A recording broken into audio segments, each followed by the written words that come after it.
Dengan ucapan Bismillahirrahmanirrahim atas izin Allah Subhanahu wa taala, maka pertemuan perdana mata kuliah Filsafat Hukum program Pasca Sarjana Magister Ilmu Hukum Yayasan Wakaf Universitas Muslim Indonesia saya buka dengan resmi. Alhamdulillah pada hari ini kita melaksanakan tatap muka perkuliahan ini dalam konteks mengkaji lebih dalam persoalan filsafat hukum. Tentunya Bapak dan Ibu telah mengkaji dan mempelajari filsafat hukum lebih awal di strata 1 atau pada saat Bapak Ibu kuliah di Fakultas Hukum atau fakultas lain. Kalau berbicara persoalan filsafat hukum, mata kuliah ini atau kelas ini saya sudah lansing beberapa materi di Kalam. Tapi kebetulan Bapak dan Ibu belum masuk di Kalam. Jadi nanti siapa yang mau bertanggung jawab, saya kirimi materinya. Nanti teman-teman di-share ke teman-teman yang ada. Oke, Bapak dan Ibu yang saya hormati, bahwa persoalan filsafat hukum dalam dunia kajian ilmu hukum itu sangat menarik. Kan menjadi ikonik dalam hal filsafat dan diperhadapkan dengan hukum yang ada. Oke, Pak Andi Aswan sudah kedengaran mic-nya? Halo Andi Aswan.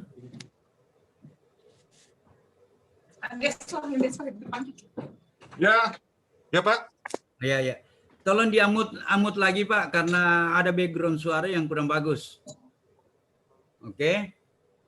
Salah satu contoh untuk memahami bagaimana memberikan materi perkuliahan filsafat hukum, tentunya kita harus tahu sisi mana Bapak dan Ibu memahami filsafat hukum dan kita mulai dari mana mengkaji filsafat hukum khususnya di Magister Ilmu Hukum supaya kita tidak berulang. Bapak dan Ibu mempelajari filsafat hukum di S1 tentunya ada standar atau ada norma atau ada kualifikasi yang senantiasa harus kita bahas secara detail dan lebih berkembang. Salah satu contoh, di dalam filsafat hukum ada beberapa aliran, ada beberapa mazhab yang ada. Kita tidak perlu membahas mengenai batasan definisi karena Bapak dan Ibu sudah memahami dan mengkaji apa sih definisi filsafat hukum, ya kan begitu. Terus yang kedua yang saya sampaikan kepada Bapak, kondisi kita dalam proses perkuliahan ini abnormal sebenarnya, ya. Abnormal kita karena kita masuk dalam tataran perkuliahan yang secara online itu dibatasi waktu yang ada sesuai dengan jam perkuliahan. Seandainya perkuliahan offline dalam konteks ini tatap muka secara langsung, bisa kita pergunakan waktu yang semaksimal mungkin untuk memberi penjelasan. Kalau ada materi yang tidak dipahami, Bapak dan Ibu bisa melakukan banyak peserta. Ya kan? Supaya dalam proses ini Bapak mengerti. Yang ketiga yang saya harapkan kepada Bapak, persoalan penilaian ada akumulasi dari konteks ini. Tentunya keaktifan Bapak dan Ibu itu dibutuhkan. Dan begitu juga dalam materi yang kita sampaikan kepada Bapak dan Ibu itu tentunya harus dikaji dan dimengerti dan dipahami supaya lebih bagus. Ya? Oke. Yang keempat yang Bapak dan Ibu pahami, harus kita membangun suatu chemistry, harus membangun suatu hubungan supaya penyempurnaan proses perkuliahan ini bisa berjalan. Salah satu contoh, tadi yang saya kemukakan adalah kita terbatas waktu, terus kita tidak bisa tatap muka, dan persoalan materi perkuliahan itu tidak bisa maksimal karena hanya dibatasi oleh waktu 40 menit kalau di Zoom. Tapi materi insya Allah setiap pertemuan saya berikan atau saya lampirkan atau saya upload beberapa materi sebagai bahan kajian. Itu nanti yang menjadi pegangan Bapak dan Ibu. Sebenarnya awalnya seandainya Bapak masuk di aplikasi Kalam, itu ada RPS, Rencana Pembelajaran Semester, mulai pertemuan pertama sampai pertemuan 16. Tahapan-tahapan itu Bapak harus pahami dan mengerti. Kebetulan mata kuliah filsafat hukum ini di bawah penanggung jawab Bapak Profesor Dr. Sahardin Nawi. Beliau berhalangan, saya selaku co-driver, insya Allah saya akan mengantar Bapak pertemuan ini. Insya Allah pertemuan selanjutnya kalau beliau sudah bisa masuk, beliau yang langsung membawakan materi. Oke? Oke.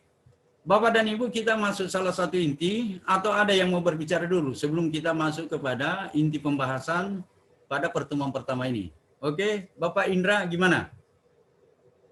Bapak Indra Wahyudi, ada saran atau ada kritikan atau ada yang perlu dibenahi dan diperbaiki? Oke?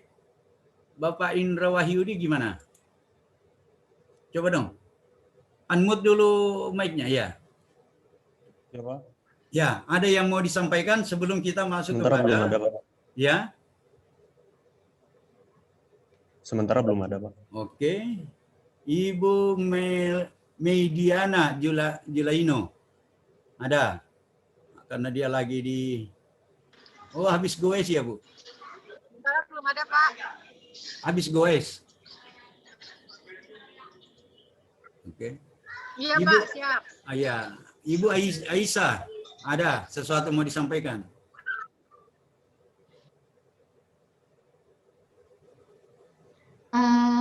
Terkait kalau misalkan kritik saran sih mungkin belum ada, Pak. Cuman tadi atau kemarin saya sudah coba buka kalam itu, tapi kalau dari mata kuliah yang Bapak upload di situ belum bisa, tidak bisa diakses oleh akun saya, tapi sudah coba menghubungi admin, tapi belum ada balasan sih, Pak. Oke.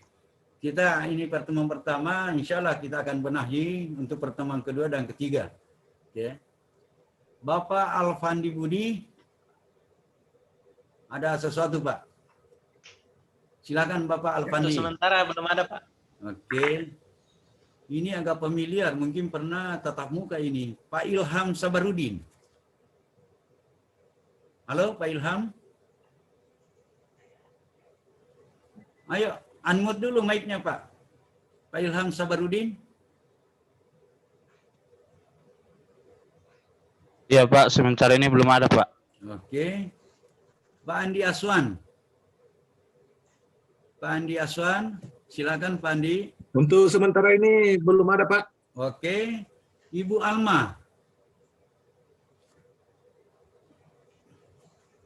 Iya, Pak, untuk saat ini belum ada. Oke, Andi Muhammad Wiranto. Ya. Iya, Pak. Ada sesuatu mau disampaikan sebelum kita mulai? Ya. Sejauh ini tidak ada, Pak. Oke. Ibu Aninda. Aninda MR, silakan Ibu Aninda. Mungkin Ya. ya Pak, Tabe mungkin seperti teman yang tadi kemarin saya coba akses kalam, tapi untuk mata kuliah Bapak yang Bapak ajarkan itu belum tersedia, Pak. Kalau di kalam di program pasca sarjana khususnya semester genap itu sudah tercantum karena saya cek, saya sudah buat dan mungkin ada belum bisa diakses. Karena dari beberapa mata kuliah itu teman-teman juga sudah masuk di kalam dan sudah tersedia. Tapi insya Allah ke depan saya hubungi pihak admin di Pasca, saya akan mencoba menyambungkan itu. Karena ada beberapa nama yang memang tidak bisa di-enroll masuk, Bu. Ya, oke. Ibu Aninda insya Allah. Ibu Wiwi sempat dengar? Atau Pak Kamra?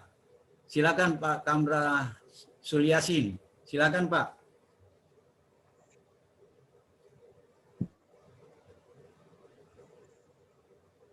Pak Kamra, silakan Pak. Pak Kamra Sulyasin, dengar nggak suara saya Pak?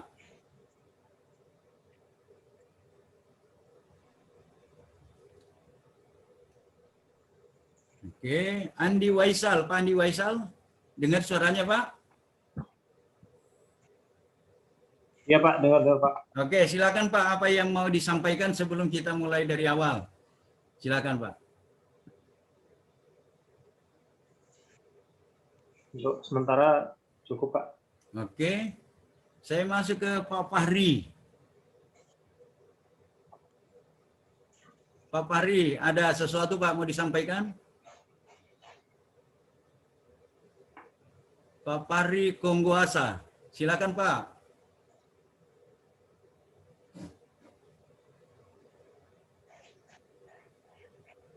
Oke, Pak Kamrasul Yasin sudah dengar suara saya, Pak? Pak M. Kamrasul Yasin. Oh, belum ya? Halo, Ibu Wiwi? Ibu Wiwi dengar suara saya, Pak? Ibu? Oke, untuk sementara. Pak Asrul. Pak Asrul? Ya, siap, Pak. Nah, apa yang mau dikemukakan, Pak, sebelum masuk? Silakan. Maaf, Pak. Tadi sinyalnya agak terganggu. Oke. Sabar Pak Asrul ya. Ibu Wiwi gimana, Ibu Wiwi? Yes. Aduh, lagi ehonya gede tuh.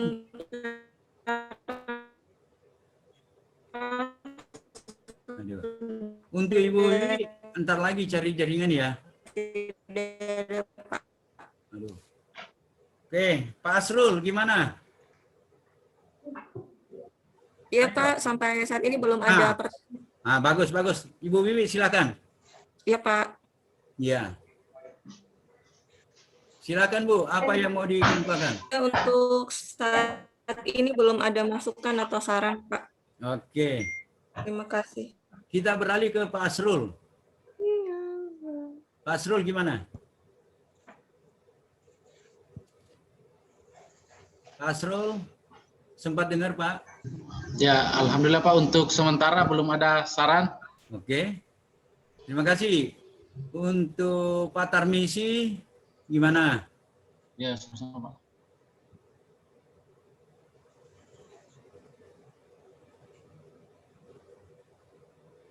Oke, Pak Sandi. Silakan Pak, ada sesuatu yang mau disampaikan Pak Sandi?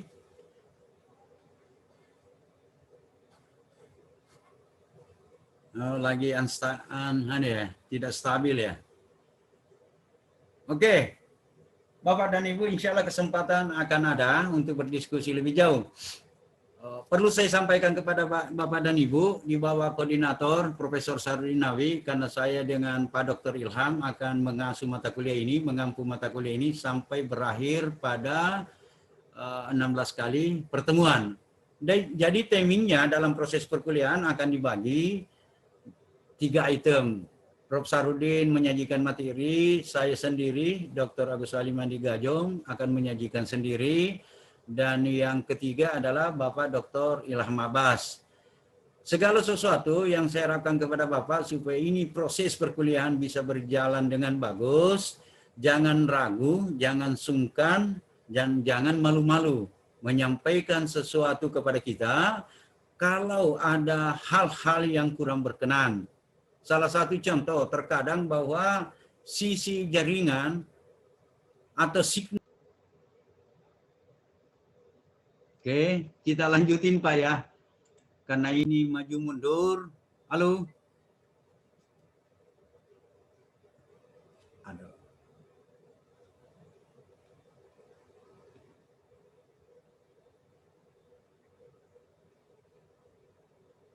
Oke, kita lanjutin Pak ya. Karena ini memang signal saat sekarang ini karena lagi mendung, tadi pagi hujan, jadi tidak stabil. Ya. Pak Indra masih dengar suara saya, Pak? Pak Indra Wahyudi. Halo, Pak Indra. Masih, Pak. Oke. Terima kasih, Pak. Saya lanjutin ya. Agak sedikit glitch. Ada 3 komponen yang perlu saya.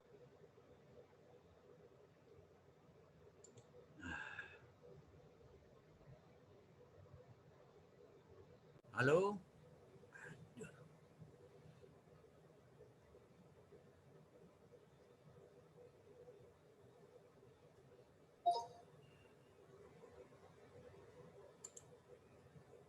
Halo Bapak dan Ibu yang saya hormati. Kita lanjutin Pak. Ya, kita lanjutin. Jelas, Pak. Kita lanjutin. Ada 3 komponen. Ada 3 komponen yang perlu saya sampaikan kepada Bapak dalam proses mencapai kesuksesan dalam proses perkuliahan. Yang pertama adalah kita membangun chemistry antara dosen dan mahasiswa. supaya proses perkuliahan ini bisa berjalan dengan bagus, saya ketengahkan bahwa mahasiswa adalah mitra, Pak. Bukan anak buah, bukan bawahan.